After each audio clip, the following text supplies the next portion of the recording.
All right. Hey, how are you, John? Very well, Stephen. How are you? I'm great on this historic 20th episode edition of Art This. 20 episodes started in spring of 13. That's How about right. that? With a cast of tremendous crews over the years, and we've got a great crew now. We do. Well, today we get to feature one of Morehead State University's most esteemed publications, and that is Inscape Literary and Arts Magazine. 60 years in 2017, 60 years.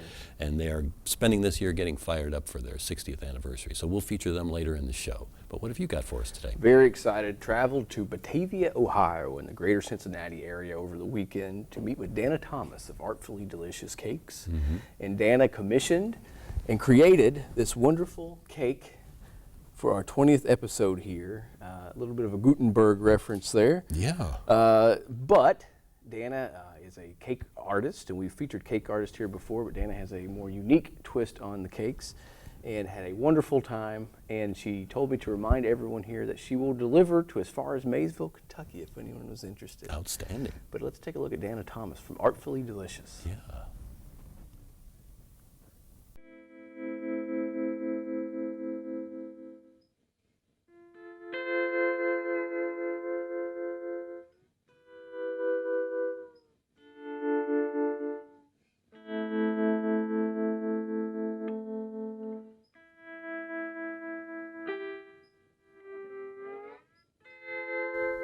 I lived in Florida at one point, and I used to watch those shows, those cake competition shows, and I'd see them make these big sugar designs and all these beautiful cakes. And my mother instilled in me this idea that I can do anything, or at least try to do anything. So I was like, you know what, I could do that. Growing up, I'm a painter by passion, and it's just hard to get a job as a painter or as an artist. And so I was like, you know, I can do that. My cousin, her husband was like, you should do this as a business. You could really do this. And I was like, you know, I'm just doing it for fun.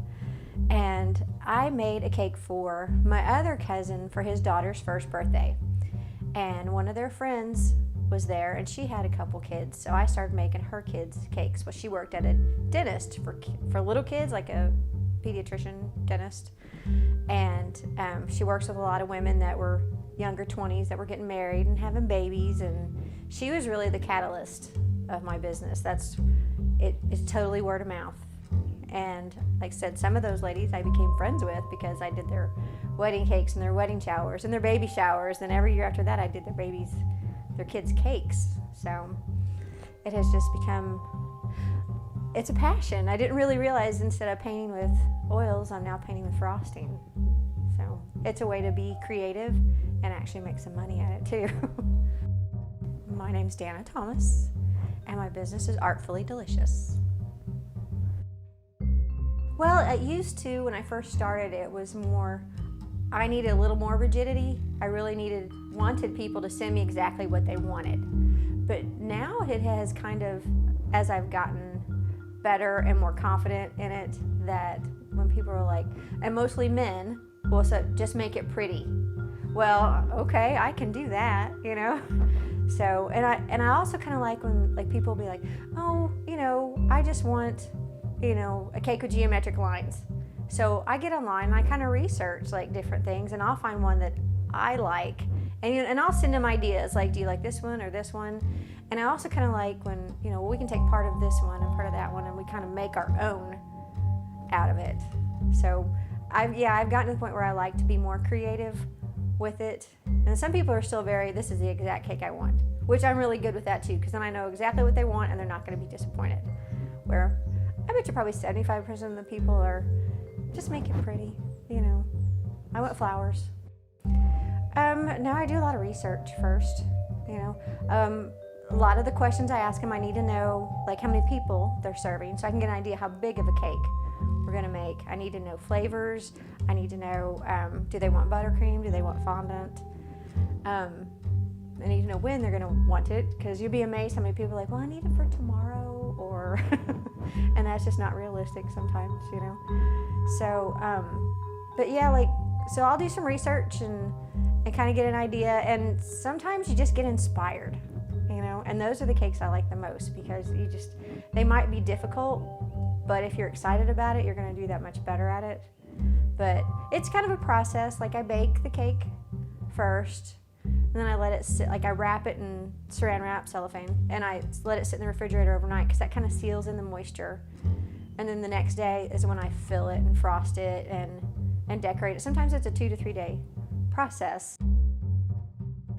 When I first started doing it, I was doing it out of my apartment in Tennessee, and it was just your regular oven, just your basic apartment oven, and I got used to baking them in that oven.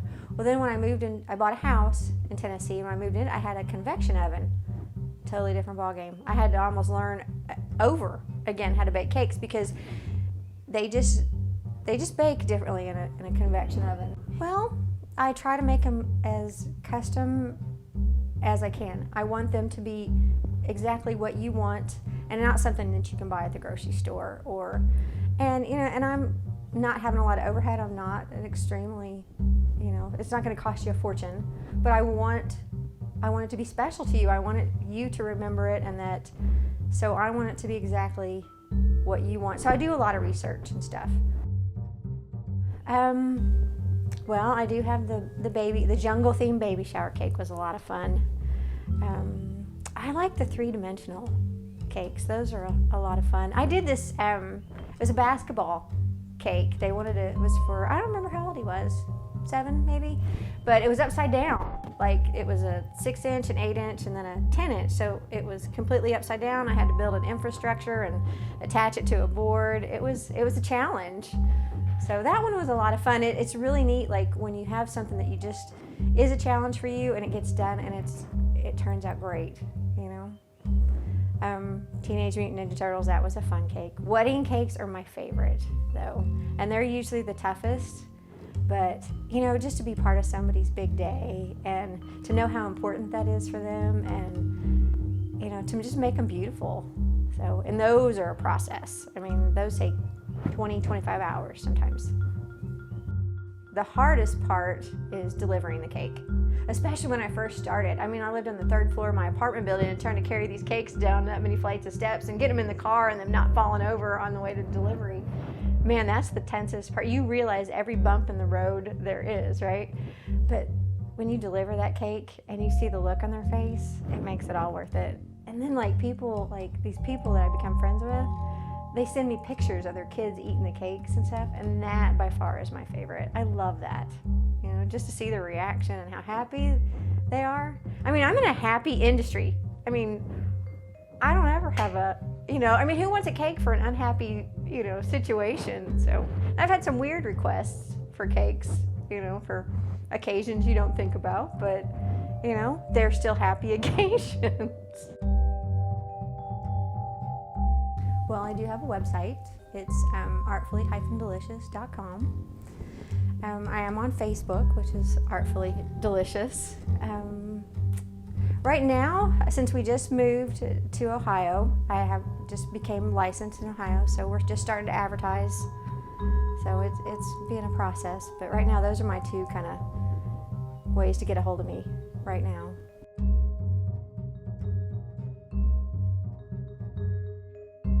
All right, I'm Dana Thomas with Artfully Delicious, and let me make you something amazing.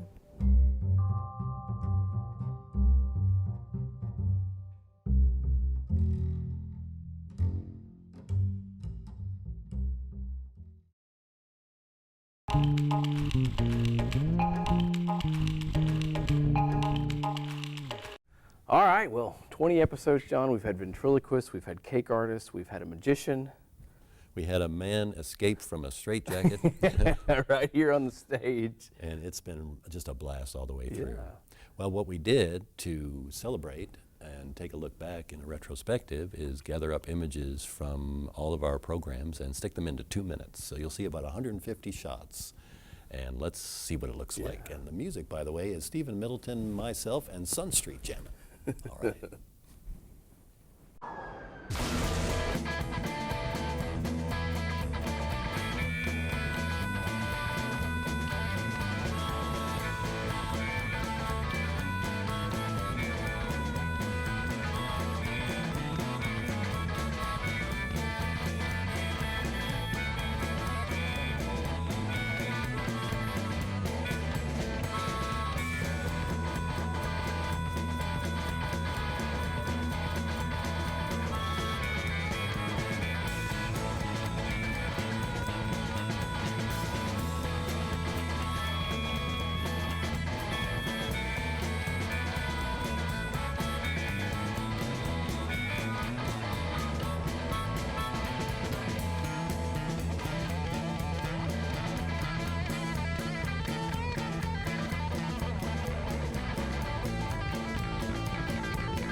Well, we're celebrating our 20th episode, but that is nothing stacked up against the accomplishment of Morehead State University's literary and visual arts magazine, Inscape, which will celebrate its 60th anniversary in spring of 2017.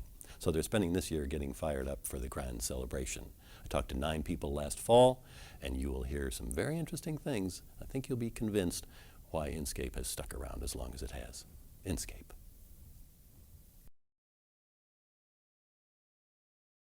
Overall, I think the purpose of Inscape is sort of to just give the students that first look into the publishing and the editing world, to give them an idea before stepping out into or out of the university, to just give them that initial kind of groundwork on how everything works when you're dealing with a magazine. Inscape is my child now.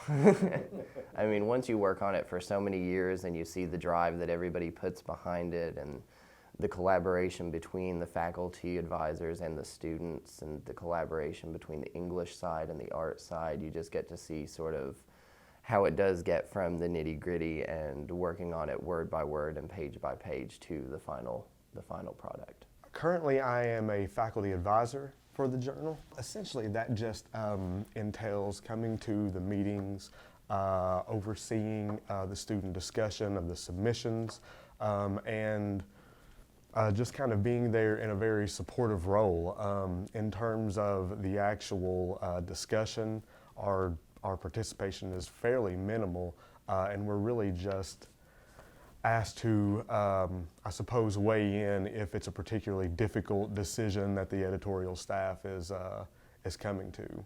We trust one another as an editorial staff collectively. I think that all the pieces are given due diligence, very smart readings, interpretations, and we've got a lot of faith in our editorial staff and their what they're bringing to the pieces in terms of just instinct and the thought behind their discussions. I think it definitely builds upon their ability to just respond to the written word. And I think that's a great gift that Inscape provides them, is just to engage in that larger kind of literary discussion that we talk so much about, even in the creative writing classes, and it's so kind of important to what I think writing is and reading is. And I think it's just, it's a good, low-risk way of entering into that discussion that I think is so important and really at the heart of what it is that we do. This piece is called Jessica. Jessica is a city. There are coffee shops and southern restaurants, department stores and clothing stores. There is a factory rich with graffiti. Outside the city, there are farms with barns and incandescent light bulbs, and the farmers bring the food they grow at the farms to the farmers market in the city every Saturday. The parking garages are safe and the airport quiet.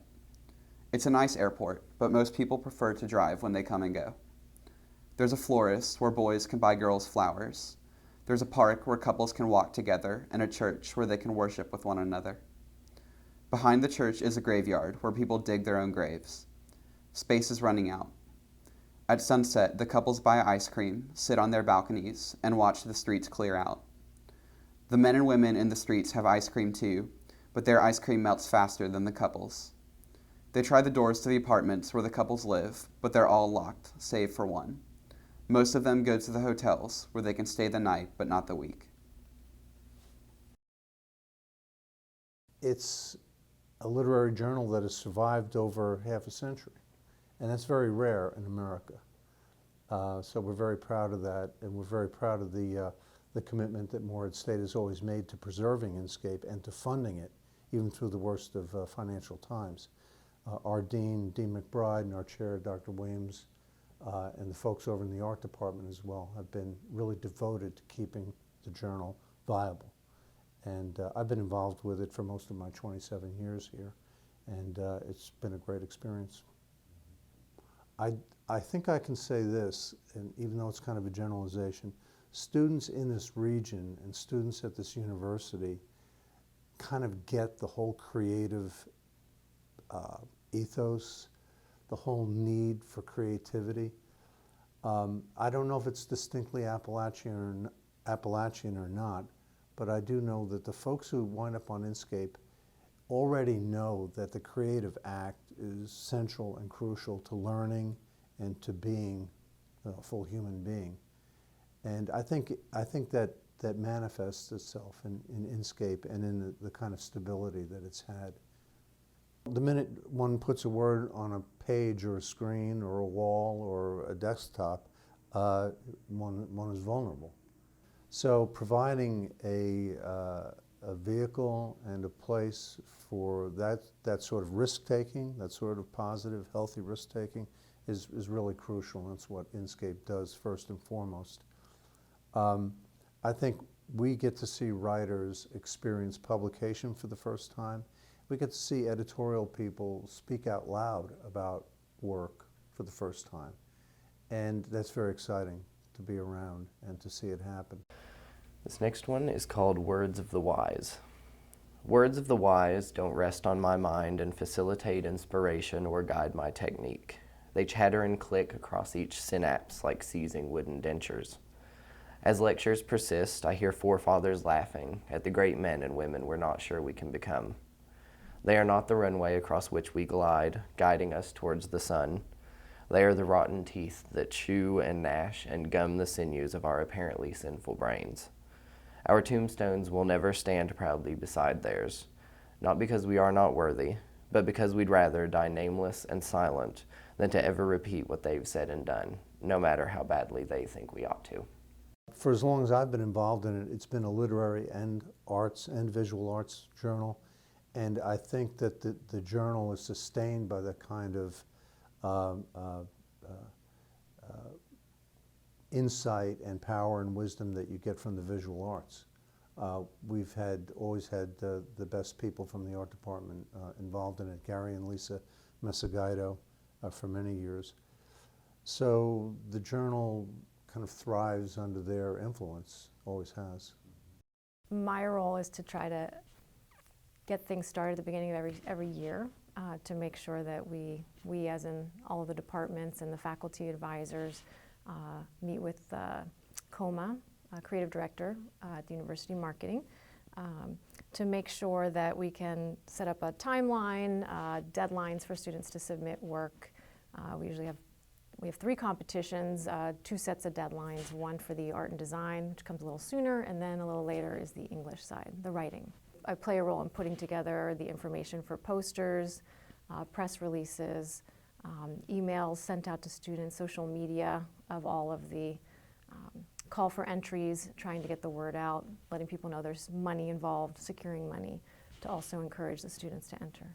A lot of art students are kind of hesitant. They're fearful that their work won't be accepted, or, we try to tell them that art is subjective and they should attempt and see what happens. They definitely won't get in unless they attempt. I've always heard about Inkscape, but I never really just thought about ever putting art pieces in. I was just like, I'm not that good, so I really don't need to be in it at all.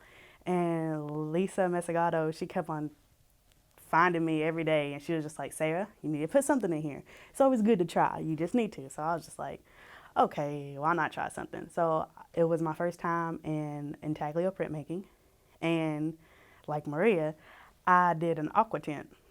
I tried something different. Mr. Franzini, he just kept on saying, like, Sarah, I want you to dig deep, because in the future, I want to be a medical illustrator. So he said, do something with the human body. So I did, and the piece I got in was a piece that was just like ribs, and it was bent, and it was broken, and it basically came from like a touch to the inner side of me where I had lost my mom, and I was like fixing in time, which is the name of the piece. So it was just like me slowly healing up, and I have words, like I wrote out the words and I had to write them backwards inside the copper plate, and then when you printed it, it turned out the right way. I didn't even think I could get in.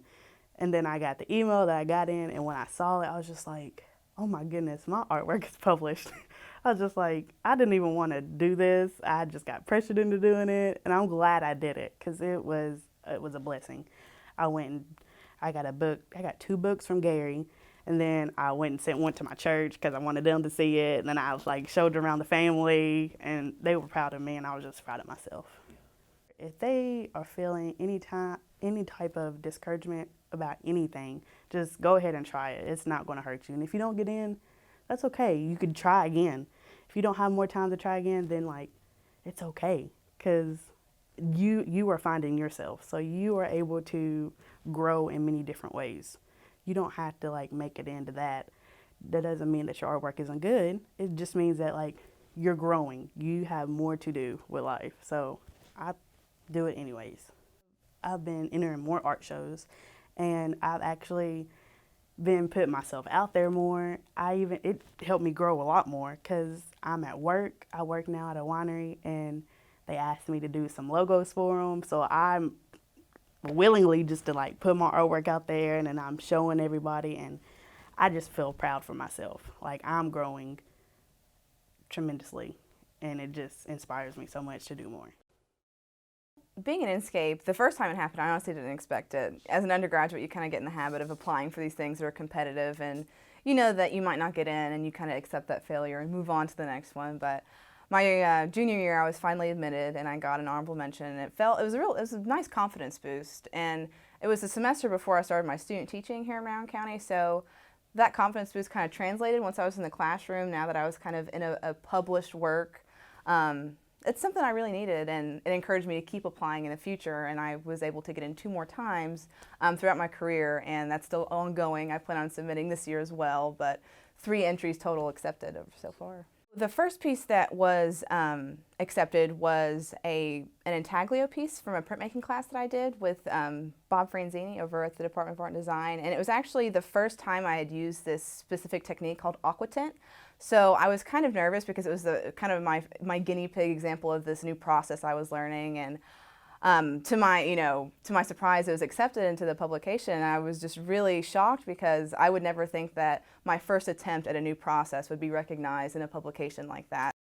So this was the second piece that I had get into the publication, and again, this was the first teapot I had ever made. And the assignment was to do kind of like a throne and altar. So I threw the dome piece on the wheel and this plate on the wheel, but I did all of this hand building here. And this was actually the piece that inspired all of my graduate work. So this kind of took off. This was the first time I had used this metallic surface with my organic surfaces here. And that kind of, I like to challenge the user with the industrial textures with textures that we find in nature, because I think that we coexist with nature, that we try to separate ourselves from nature as much as possible. So I think it's interesting to make a functional thing that kind of replicates that relationship that we have with nature, where we have both this man-made texture, kind of harsh metallic, with these organic, earthy tones. Usually they have contests every year for Inscape, and students are allowed to participate. They either enter in entries for some of the art that they've done or some of the writing, but they've also got an entry for cover design, and so I entered into both cover design and entering into the publication itself, but the cover design won, and I'm actually really happy about that, because it's juried and there's a lot of students who entered.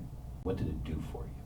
Well, first off, I'm going to mention that where it was juried and it was a competition, it was one of my first instances where I was up against people with art. So I had to, when I was in the creative process of designing the cover for it, I had to think about who the audience was and break it down. And it wasn't simply just creating art for art's sake, it was the practical application of how do I get people to this publication.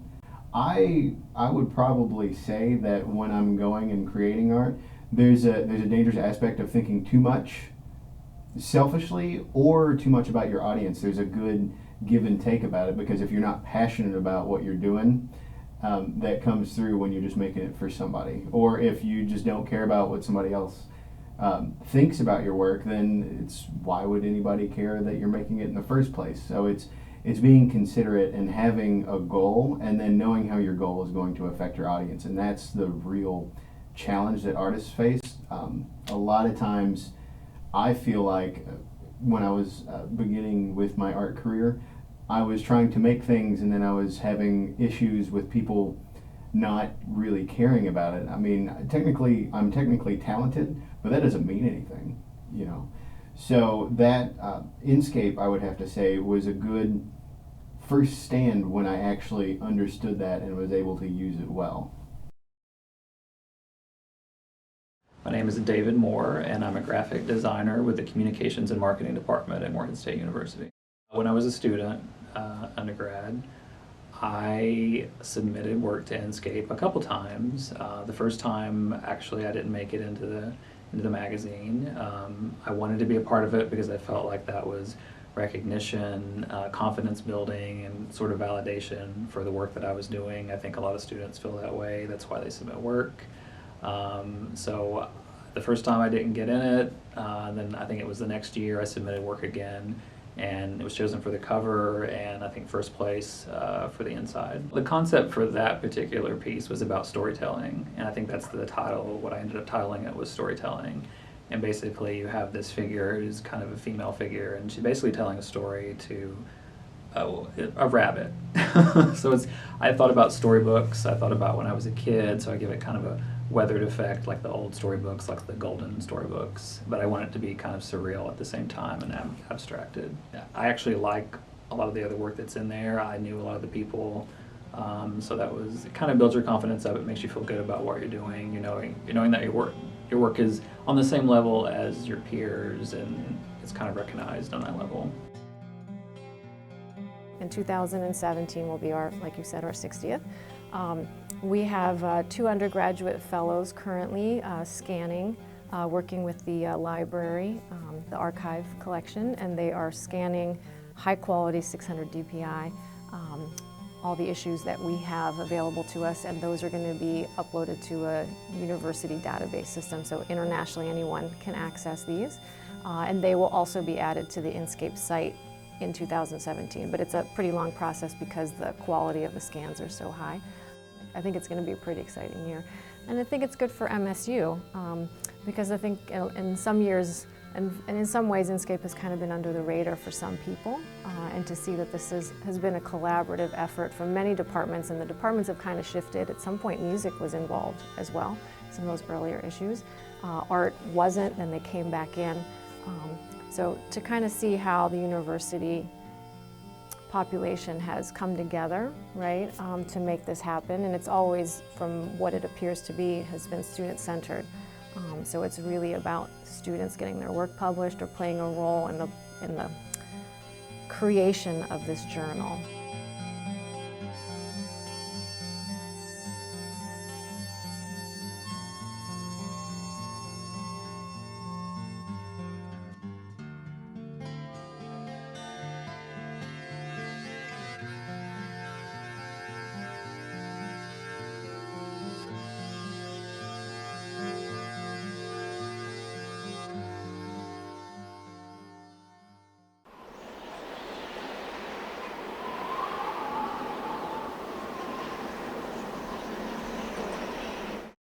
Well, we've got a couple more shows coming up. We this do. semester. We got another show coming up here soon, and we're going to be back to our normal situation of live studio audience and a band here on stage with the Wood Sheep. Outstanding. April 13th. April 13th. I'm looking forward to it. Yeah. Let's get out of here. Let's do it. All right. 1, 2.